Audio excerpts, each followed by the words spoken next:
نؤمن به ونتوكل عليه ونعوذ بالله من شرور أنفسنا ومن سيئات أعمالنا من يهده الله فلا مضل له ومن يضلله فلا هادي له ونشهد أن لا إله إلا الله وحده لا شريك له ونشهد أن محمدا عبده ورسوله أما بعد فأعوذ بالله من الشيطان الرجيم بسم الله الرحمن الرحيم وإذا قرئ القرآن فاستمعوا له وأنصتوا لعلكم ترحمون إن الله وملائكته يصلون على النبي يا أيها الذين آمنوا صلوا عليه وسلموا تسليما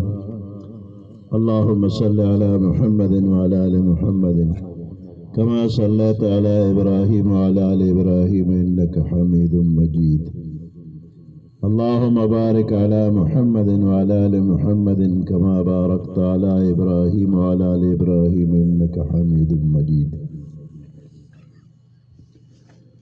دا اللہ پاک بیشمیرا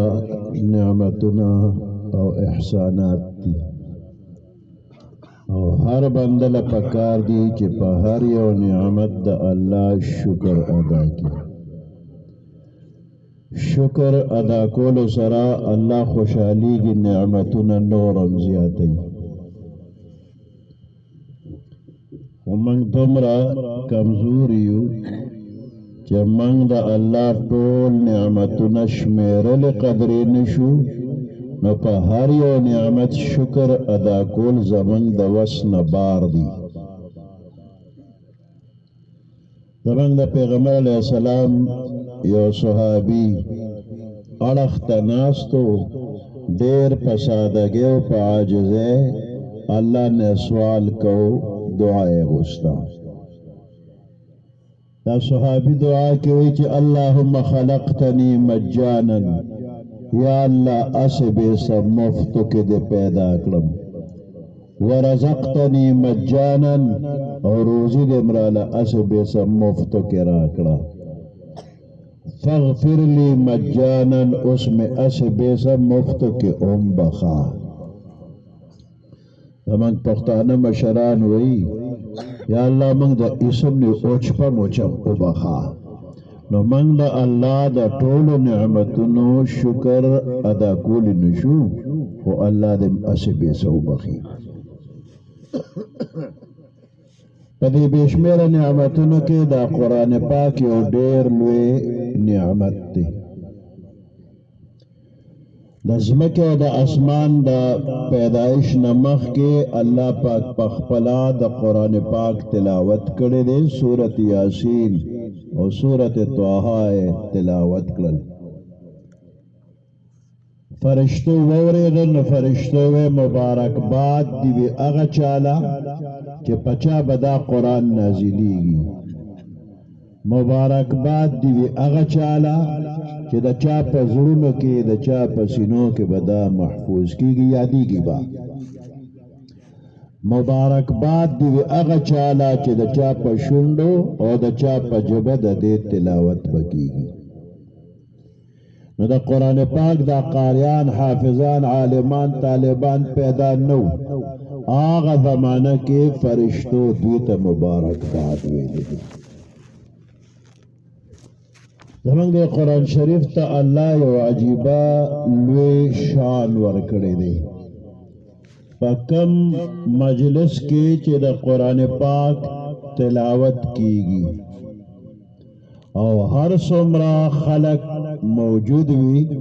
آغا طولو تا حکم دار چے دے قرآن تا وق کیک دے او چپ شے پتا سو برحموش اذا قرأ القرآن فاستمعوا له چې کله قرآن لوستی شي نو وګ ورته کېږدئ وانصتو او ورته چپ شئ لعلکم ترحمون شاید چې په تاسو رحم وشي. نو دا لعل او شاید شهنشاهانه انداز کې د الله د طرف نه یو مضبوطه وعده ده چې بنده ته قرآن ته غوږ کېږده زه د باندې خامخا رحم کوم. نو که د قرآن پاک ظاهري الفاظ تلاوت کېږي هم ورته غوږ کېږده او که د قرآن ترجمه او تفسیر بیانېږي نو هم ورته غوږ کېږده. الله به در باندې رحم وکړي.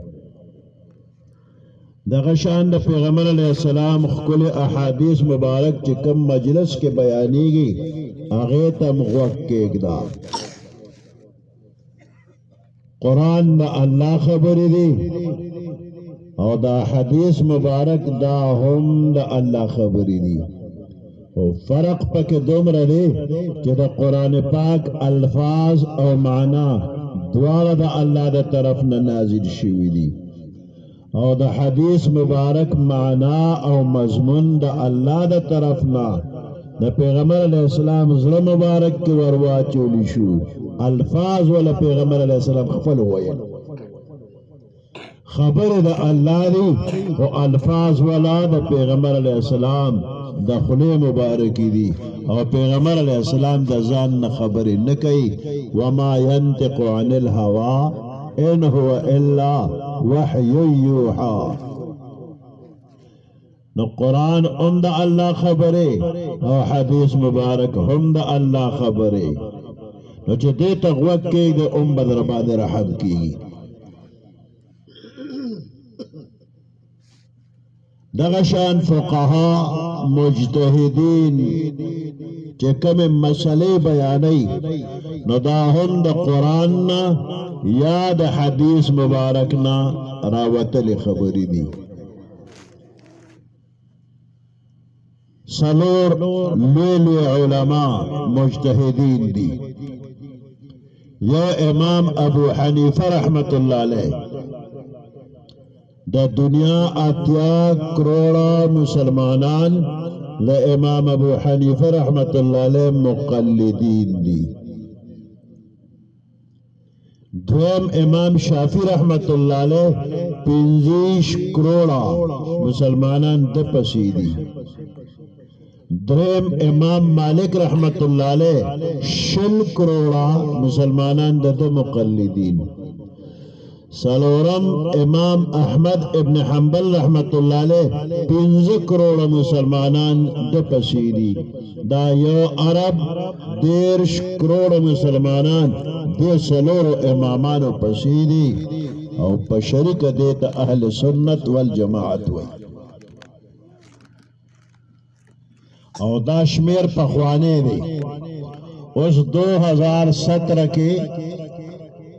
نوې مردم شماری چې اوشوا نو د مسلمانانو شمیر د دوچن نه لږ زیات دی. مخکې یو عرب 10 کروڑه مسلمانانو اوس 2 اربه او 20 کروڑه مسلمانان دنیا کې دي. دا د سلورو مجتهدین علماو مقلدین دي. د دین علاوه د مذهبونو نه آزاد خلق خوارج معتزله شیعگان غیر مقلدین وغیرہ په شریک ټوله دنیا کې 8 کروڑه دي. دا څلور واړه امامان وایي چې زمونږ د طرف نه تاسو ته یو مسله درشي هغه د قرآن یا د حدیث نه مخالفه وي نو مې منع. نو دینه معلومیږي چې د دې څلورو واړو امامانو نه دا کومې مسلې موږ ته راغلي دي دا یا د قرآن نه ثابت دي او یا د حدیث مبارک نه. په دې قرآن شریف کې هر څه شته تبیانا لکل شی او دغه شان په حدیث مبارک کې هم هر څه شته. خو من عام خلقو تک مسئله را پیخ شلا نو من براہ راست دا قرآن نا یا دا حدیث نخفل مسئله نشو معلومولی نو دا سالور والا امامان دوی محنت مشقت کرے دا اور پر قرآن شریف کے پا حدیثو کے چے کم پٹے پٹے مسئلے وے اغیر منتخ کارا کری دی او کمی گران او مشکل مسئلے وے اغیر منتا آسانی کری دی نو دا سلور امامان زمان دا قرآن و دا حدیث استازان دی شارحین دی دا قرآن و دا حدیث تشریح کرے دا قدم پا قدم ہر روز ہر چاہتا مسئلے پیخیگی خو من عام خلق دا مسئلے تپوس نکو او پخپل سوچ فکر و پخپل خواہش قدم اخلو کلب صحیحوی کلب خطاوی ہر چاہتا کہ کل مسئلہ پیخ شلا دا خپل علاقی عالمانو ندے تپوسو کی صلاح مشورہ دیتی والی دا شریعت مطابق قدم با اخلی کامیاب بوی دا مسئلے دا ازدکولو ثواب سمر دے یو حدیث مبارک کی راغلی دی کچا دا قرآن پاک یو آیات زدک یا دا دن یو مسئلہ چا زدک رلا دا سل رکات نفلو نپی دیر ثواب بے اوشی او یو سو مسئلے چے باب دا علم ورطوئی کہ دا چا زدک رلے دا زر رکات نفلو نپی دیر ثواب اوشی او سل رکاتا او زر رکاتا منگ نشکولے دا اللہ نیکان بزرگان بندیان شتا دا دین با دیرم کولی شی او منگ زان یادو چه منگ کمزوری نشکولے دا سل رکاتو یا دا زر رکاتو ثواب سمر دے نو دا دو رکاتو ثواب ویمو دا سلو دا زر و بیاخ پلا معلوم کی عیسیٰ علیہ السلام دو دریاب پغاڑ را روانو داغ دریاب منز کے دا شگو یو دیرے یو اچکے وا او پاغے دا پاسا یو دیر غٹ مزیدار تک سپن کھانے وے او تم رخ کلی دے چزڑ راکاگی دلکش دے عیسیٰ علیہ السلام دلر نوتا گورو پا تماشا دے چی اللہ سونخ کلی کانے دے پیدا کرے دے جبرائیل علیہ السلام تشریف روڑو ویدے کانی تا دیر دیر گورے ویل او دا اللہ پا قدرت جوڑ دے حیران مگورا ما ویخا کانی ترانیز دیشا دغل تبا نور عجائبات اوینے نو عیسیٰ علیہ السلام او جبرائیل علیہ السلام دوارا کانی تور نزدی شو کانی کے دروازہ کلو شلا عیسیٰ علیہ السلام دنن ورا گئی وہ قتل یو بزرگ پا مانزہ ولار دے اور پا دیر کل طریقہ بانے منز گئی اچھا مانزہ فارغ شو عیسیٰ علیہ السلام ورسر خبر اکلے دا خدا نیکا بندہ سونمو دا کیزے چے دلتا عبادت کے لگی آئی وہ پینزہ سوکالو شو عیسیٰ علیہ السلام نورم حیران شو جبرائیل علیہ السلام تے بہر روزہ روتا بزرگ پس دروازہ بند شوا اس جبرائیل علیہ السلام تا پوس کئی چے سنگا سنور حیران شوئے دیر زیاد حیران شوا چے دا بندہ دا طولی دنیا دا نظر نپٹ پا تنہائے کی پا اخلاص باندے بیریا عبادت کئی پینزہ سوکال عبادت کئی دلب اللہ سون اجر و ثواب ورکلی اس دیتا حیران جبرائیل علیہ السلام وطوے زلتا اس بل خبر کن نور بم حیران شوی سو ویستان رست بمحمد رسول اللہ صلی اللہ علیہ وسلم تشریف روڑی دا غی امتی با دو رکات منزو کی دا دے بزرگ دا پینزو سو کالو دا عبادت نا پی دیر ثواب اللہ وکی نستا پا دے دو رکات کی دا دمر برکت دا خکل پیغمبر صلی اللہ علیہ وسلم دا وجہ ندی او اوس لک په نغدو کې به حساب وکړو چې ته 2 رکعاتو کې چې د 100 روپو ثواب به دې وشي. ابو داود شریف کې د جهاد په باره کې یو حدیث مبارک دی. د مدینه منورې نه شمال طرف ته خیبر یو علاقه ده، ډیره خشته علاقه ده، یهودیان پکې اوسېدل، غدارانو. الله حکم کوي دې خلکو سره جهاد وکړه. پیغمبر علیہ السلام او صحابه کرام لاړل، جهاد وکړه، الله امداد وکړه، علاقه فتح شوا او ډیر مال غنیمت پلاس راغی. هغه مال پیغمبر علیہ السلام صحابه کرامو باندې تقسیم کو. یو صحابی خپل حصہ کې تجارت وکړ، اغشتل خرڅول کول، سو ډیره ګټه وکړه، خوشاله راغی پیغمبر علیہ السلام ته وی نن ما دونه ګټه کړې ده چې په دې واده کې یعنی د گیر چاپېره علاقه کې دونه ګټه بل چا نه ده کړې. ویسے گٹلی دی وی 300 اوقیه میں گٹلی دی. یو اوقیه سلویخ درهم دا او یو درهم 3.5 ماسه دا چانده روپے دا. 300 پا سلویخ کے ضرب کا 12 زرا درهم گٹلی دی. موجودہ نرخ پہ حساب تقریبا 30-40 لاکھ روپے گٹلی وی سڑے دیر خوشحالو. پیغمبر علیہ السلام ته فرمای د دین ډیره ګټه ده ته اوخیما وی ولې نو خیر آتا وی د فرض مانځه نه وروسته چې څوک 2 رکعاتو کې د دین به ډیر ثوابي. مازیګر مانځه نه وروسته نفل نشي کولی او سحر مانځه نه پس هم نشي کولی، نو د نورو مانځونو نه وروسته چې ته 2 رکعاته کوه د دین ډیر ثواب به دې کېږي. خو اوس د دین ډیر ثواب تاسو ته وښیم او د دین هم ډیر ثواب شته. دا دینی مدرسو دی ولی دی او کلوی دی، نو دی مدرسو کے خپلم داخل شو، دا خپل بچیم داخل کے.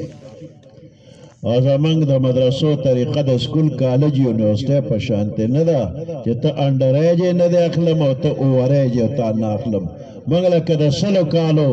بابا راشوی ما داخل کا ناغم داخلی گی او کما شم رازی نو ہم نو پا خپلم داخل شو، خپل بچیم داخل کے. نو دے مدرسہ کے کچا یو آیات زدک یا دا دین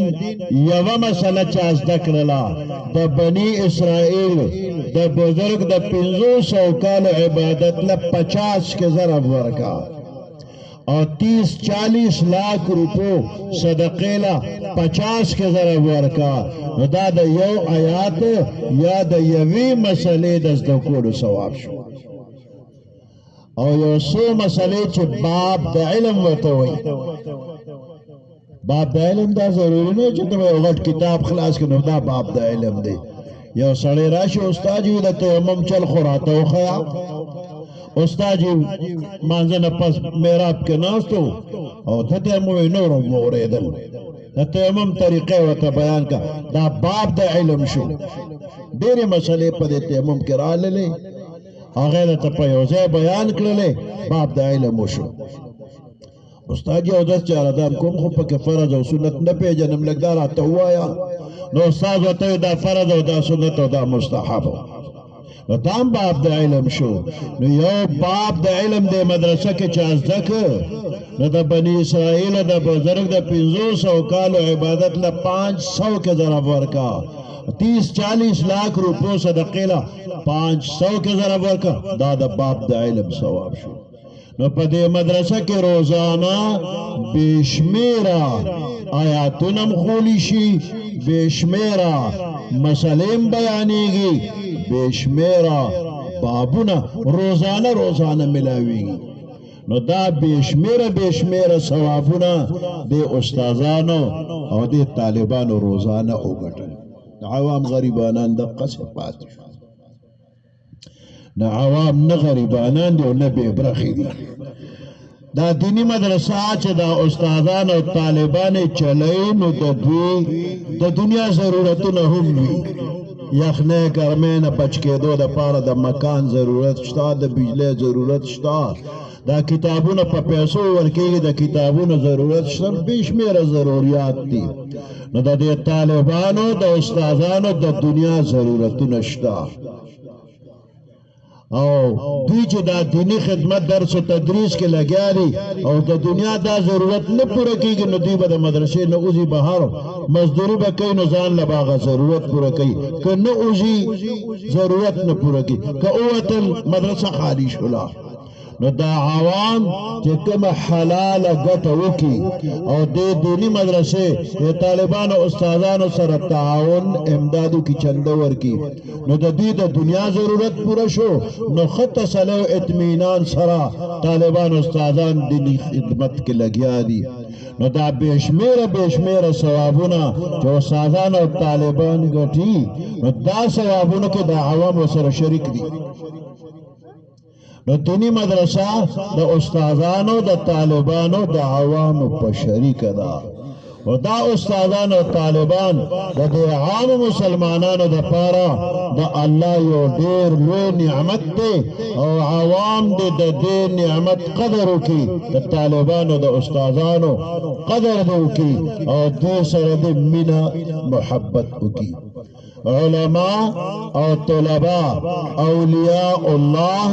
دا د الله دوستان دي، الله بخپل دوستان جنت ته بوزي، دوزخ ته نه. الحمدلله زمنګ عوام د طالبانو